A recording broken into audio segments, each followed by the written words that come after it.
one of the cool things about this time of year is that you have an opportunity to participate in a stallion auction, which begins today, goes to the 7th through the 16th of December.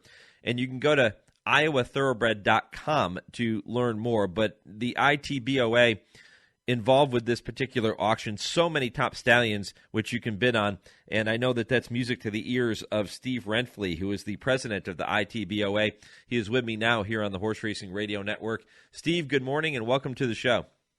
Well, thank you. Nice to be on. Yeah, this particular auction is so unique, and we've been talking about it now for a few years here on the network, but you look at the list of stallions that are available for people to bid on, and they're coming from everywhere, places like, Adena Springs and Darley and Hillendale and Pin Oak. They've been such big supporters of this auction over the years. Tell me more about it.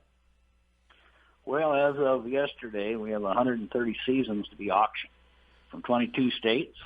37 from Kentucky. Wow! They're up for bid starting today. Wow!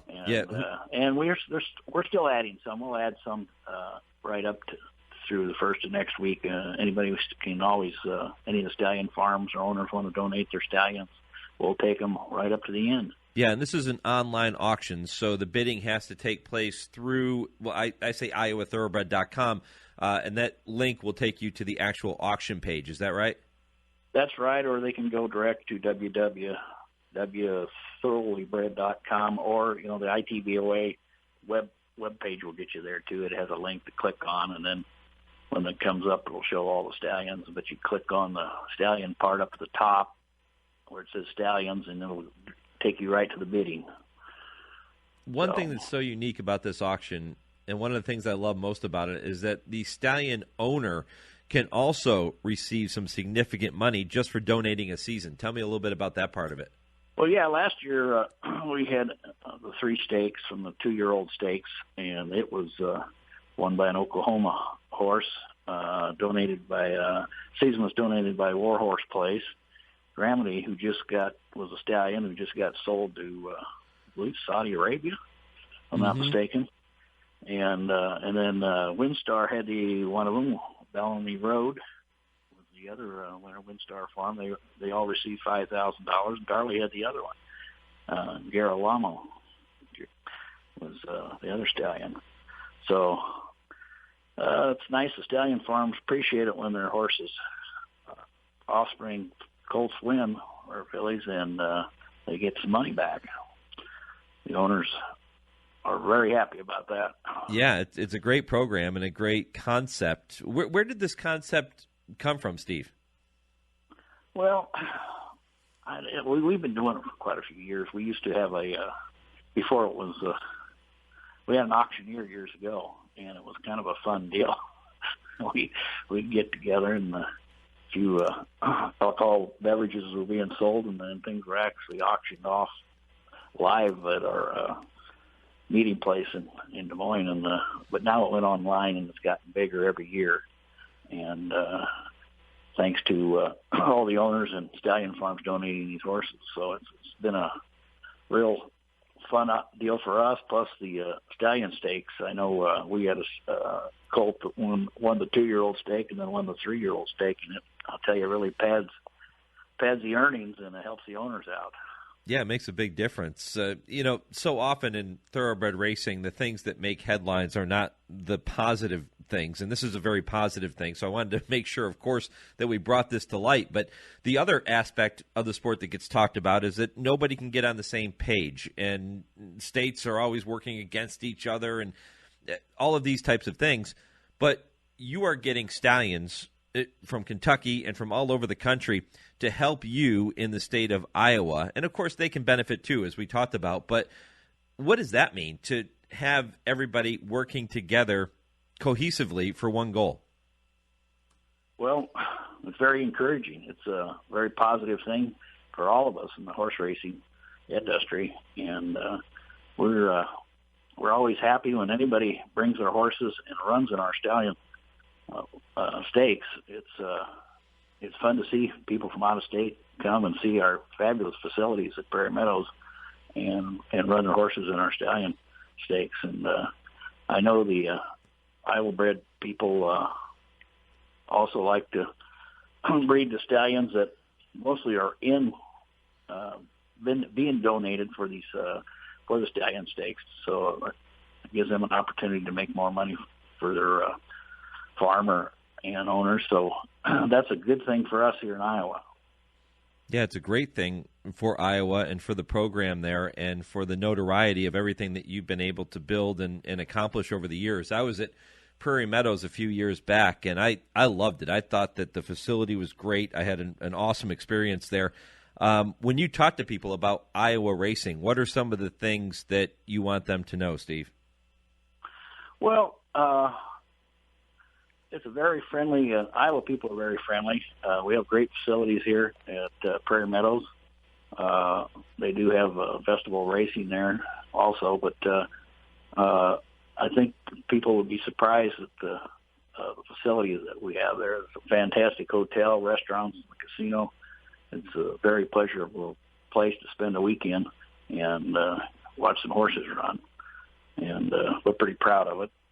We have several Iowa people playing at the top in the industry and the races. I know we have the Allball family stables who has several horses will be in the Derby Trail, and Dennis's Moments, one of them, and 1,000 Words, I believe. They've had Not This Time, and Free Drop Belly, and Brody's Cause in the past. We also have Jerry Crawford and his Dongale Racing Group. And we just had one of our members from Des Moines, Aaron Kennedy, was with a partnership that was had an interest in the winner of the Storm the Court in the Breeders' Cup Juvenile. So we have people playing at the top from Iowa too, and that's very encouraging for us here. How about on the breeding side of things? By the way, talking to Steve Renftle, who is the president of the Iowa Thoroughbred Breeders and Owners Association. How about on the breeding side of things, Steve? Are there programs and incentives that Iowa is now offering that when you talk to people about breeding horses or foaling horses in the state of Iowa, that you say, hey, this is something you want to take advantage of? Absolutely.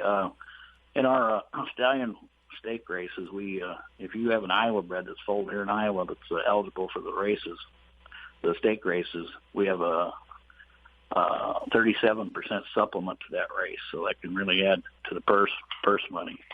And our maiden special races are around $43,000 for Iowa breds, and so it's a pretty good incentive to foal here in Iowa. We have a new mare program. I know this year it's a $10,000 bonus. You can get online and read about it on our webpage, but we had numerous people go down and buy new mares down at the Keeneland sale, and we'll be buying some here after the first year in Fasig, Tipton, and Keeneland. So it's a growing industry, and we just went to a longer meet here in Iowa from 67 days to 84. We're going to have a combination of thoroughbred and quarter horses, and some of the quarter horse guys started buying yearlings at our fall sale, so they're excited about racing some thoroughbreds along with their quarter horses.